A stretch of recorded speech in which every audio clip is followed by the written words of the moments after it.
High Rise is a 2016 film directed by Ben Wheatley, adapted for the screen by Amy Jump, and based on the novel by J.G. Ballard. Lang, a doctor, moves to an apartment in a gigantic high-rise. He has an affair with a woman named Charlotte, and befriends a kind of revolutionary documentary filmmaker named Wilder. He and the other lower-floor residents of the high-rise come into conflict with the more well-to-do aristocratic denizens of the upper floors, like a man named Royal, the architect of the high-rise itself.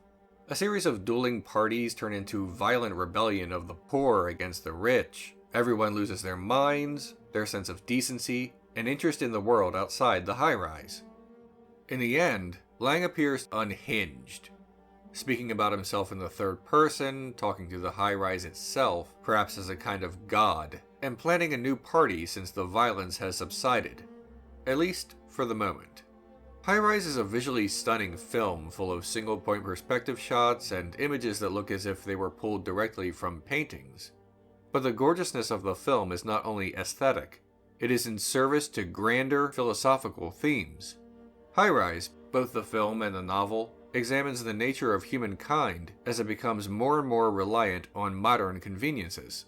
One character tells Lang that human beings have become bio-robots. But what does that mean? A robot, a machine, is dependent upon humans to maintain it. In this scene, Lang tries and fails to fix a machine in Royal's home. In another scene, he is unable to fix a broken elevator and becomes trapped inside it. The high-rise malfunctions throughout the film. Thus, if humankind is not maintaining the machines, then the machines are not maintaining humankind. A robot needs humans to build it and keep it running. But a bio-robot, as it is said, is a human who is dependent on machines. And we are deeply dependent upon machines to maintain us. Refrigerators to feed us, electricity to keep us warm. Bear in mind, High Rise, the novel, was published in 1975. More than 40 years later, we are even more dependent upon machines to maintain us. More the bio-robots as suggested in the film. We create incredible and magnificent conveniences, but once we become accustomed to them, we also become reliant on them. Before owning my smartphone, the very idea of having one seemed alien. But once I had one, the notion of leaving my home without it became intolerable, or at least ill-advised. We fashion our lives around what we create, and if we lose that creation, we are lost. J.G. Ballard may have believed that technology changes the human psyche. In High Rise, he created an isolated environment to study how modern technology can transform its residents into a new, violent society. The premise is that living in a convenient machine will allow your consciousness to rewire and adapt itself into whatever state one has been unconsciously repressing. As our lives are altered by the progression of invention, so too do our minds adapt. This is hinted at early in the film as a character is seen reading The Psychopathology of Everyday Life by Sigmund Freud. If we handle all of this with care, we can reach a new peak in humanity, a futurism that envelops the world and cradles it. Royal calls himself a modernist, and while in the narrative he is referring to art and architecture, thematically, we are meant to understand this as meaning a proponent of the modern world. However, High Rise is not a film for technophobes and Luddites. The point is not that modern technology is ruining us. After all, the benefits of 20th and 21st century medical technology, communications, and transportation generally outweigh anything that handicaps us as a side effect.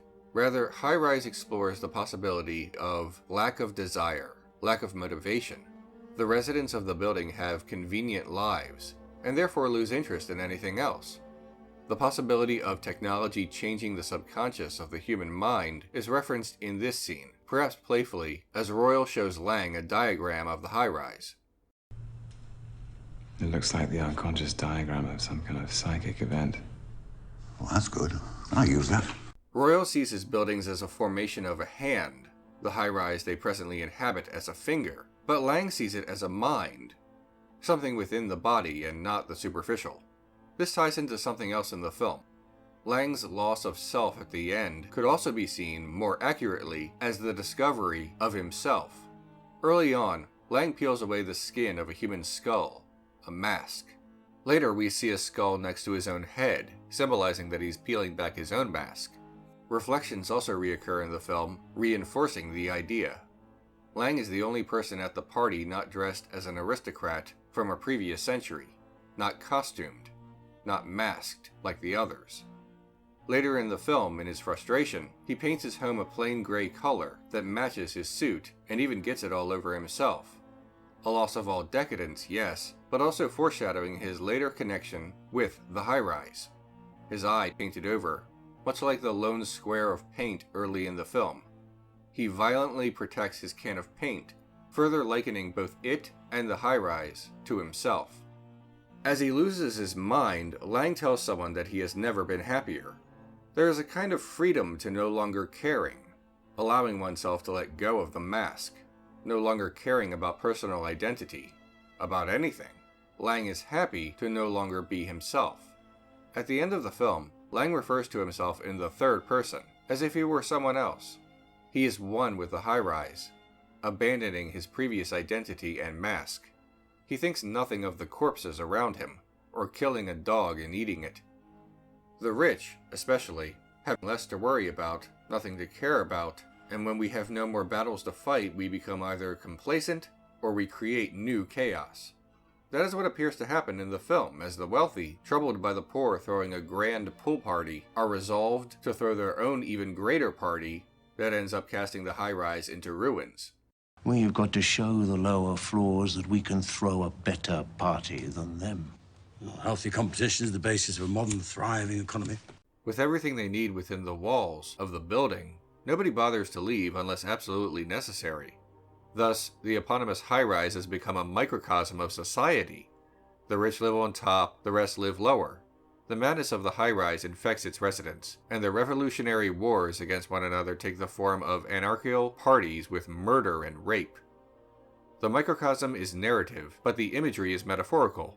Humanity wanting to rise to the top, not only through the aforementioned progression of technology, but also socially and spiritually.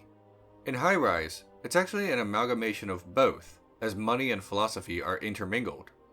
The wealthy in the high-rise derisively say that the poor are obsessed with money, not themselves.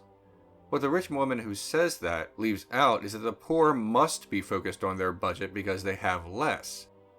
The class struggle in high-rise is marked by immaturity and lack of foresight. Wilder, on the bottom, is visually connected to figures like Che Guevara, supplanting one dictator for another. And Royal, on top, is a thinker who never wants to get his hands dirty. The film ends with a voiceover quote.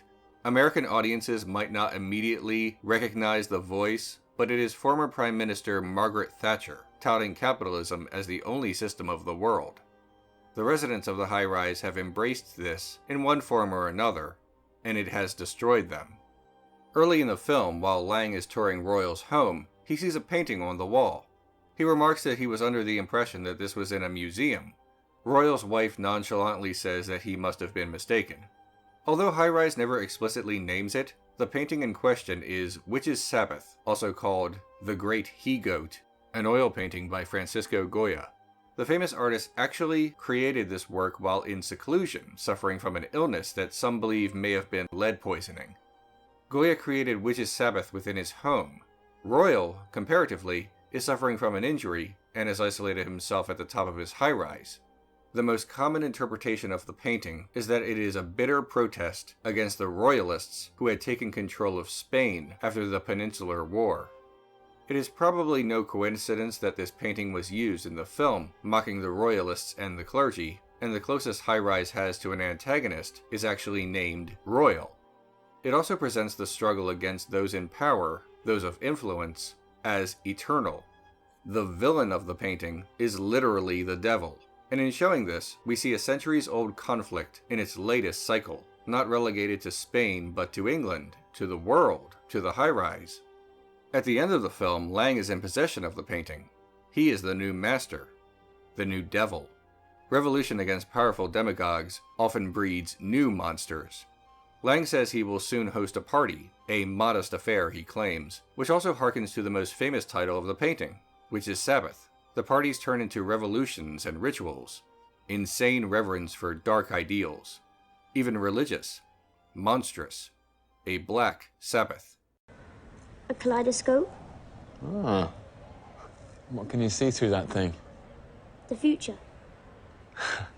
Toby's kaleidoscope witnesses Wilder's gruesome murder, suggesting that this may be the eventual fate of mankind, of rebellion, of madness. J.G. Ballard said that his characters all seek a personal, psychic salvation, and that they will create their own mythologies and pursue them to their furthest logical or illogical ends. In the film, Lang says he has found something beyond logic. He has found the madness of his own modern world, and he is content to both live in it and shape it himself. Thanks for watching the latest episode of Renegade Cut, everyone. If you want to support the show, you can click the orange link to my Patreon. That's how all of this happens. If you want to subscribe and never miss an episode, click on the red link. If you want to watch more, there are some recommended videos below. I'll see you next week for another episode.